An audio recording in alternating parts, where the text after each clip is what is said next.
لە سەیدەلیەکان تەنانەت لە دوکان ئاساییەکانیش دەبینین شیرێکی زۆری قوتووی دانراوە. ڕەنگە بەڕواڵەت ئەوە زۆر ئاسانتر بۆ دایکە کە شیری قوتوو بگرێتەوە بیداتە منداڵەکەی نە گۆشتگیر دەبێت پێوەی نەدا دەنیشێنە بوونە ئەوەی کە خۆیان باسی دەکەن جسمی تێک دەچێت لەبەرچی زانست و شەرع ڕێگرێ لەوەی کە دایک شیری قوتوو نەداتە منداڵەکەیدا لە بازاڕەکان ئەوەندە بەربڵاوە. وەکو ئەوەی کە دایک فکر بکاتەوە کە شیری قوتوو ئاسانترە نەخێر ئێمە وەکو پزیشک هەموو دەمێک دەڵێن شیری دایک شیرێکە هەموو کاتێک ئامادەیە پلەی گەرمەکەی هەموو کاتێک وەکو خۆیەتی هەموو کاتێک بە گوێرەی پێویستی کۆرپەلەکەیە پێویستی بە هیچ تعقیمێک نییە لە بۆ شوشەمەمە یاخود پێویستی بە هیچ بڕی پارەیەکیش نییە ینی وەکو تێڕوانین لەوەی و تێڕوانینێکی غەڵەت بێ بەس وەکو ئەوەی دایکەکە ئەڵێ کاتم لێ ئەبێ دانیشم بە دیار کۆرپم بەڵێ وایە بەس دایکیش کە بوو بە دایکش ئەوە پیرۆزە کات تەرخان بکە بۆ کۆرپەلەکەی وەکو شیری دایک ئێمە هەمووشە دەڵێن شیری دایک پڕە لە پرۆتین کاربۆهیدرات مادەی مەناعیەکانی جسمی دایک لە درێژایی تەمەنی کە پەیدای کردووە ئەگوازرێتەوە بۆ کۆرپەلەکە دەیپارێزێ لە نەخۆشیەکان بۆیە ئەمە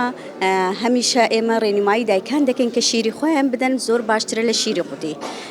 لەبەرەوە شووری قوتوو زۆر جار کۆرپەلەکە ئەو مادە خۆراکیە پێویستیانەی کە لەو کاتەیە پێویستێتی جا بڕی پرۆتینە بڕی کاربۆهیدراتە بڕی چەوریە لەوەیە لەو کاتەیە دەستی نەکەوێت و هەروەها لەوانەیە تووشی کێشەی خەڵۆک ببێ لەوانەیە پێی برشێتەوە لەوانەیە زگتونی پێ بگرێ لەوانەیە قەبز بێ ئەمە دایکەکە زیاتر ئەزێت دەداتن لەبەر ئەوەی پێویستی بە تعقیمێکی زۆر باش هەیە پلەی گەرمیەکەی دەبێ گونجاو بێ بە گوێرەی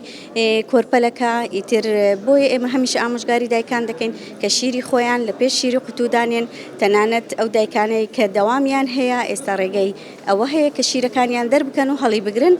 دواتر بیدەنەوە بە کۆرپەلەکانیان أو أصل جديد يعني من الزمن كسر كمان بس هذا في حتى في اسم الناس يعني وكان شيء ده دسم تێکچوون خۆی لە ماوەی دووگیانی هەندێک گۆڕانکاری لە شانەکان ڕوودەدات گەورەتر دەبێن بۆڕیەکان گەورەتر دەبێ هۆرمۆنی پرۆلاکتین زیاتر ئیش دەکات لەسەر سنگی ئافرەتەکە بەڵام وەکو دوای ئەوەی کە 2 ساڵەکە شیریدا بە کۆرپەلا ئەم شێوەی سنگە دەگەڕێتەوە باری پێشووتری خۆی بەڵام شتێک کە ڕێگر بێت تەمەنە لەگەڵ جیناتی جسمی خانمەکە خۆی ئیتر بزانە پێستی شل بێ یاخودنا ئەوە کاریگەریەک تا بڕین کەم هەیە بەس بەو دەرەجەیە نییە کە خانمان لێ بترسن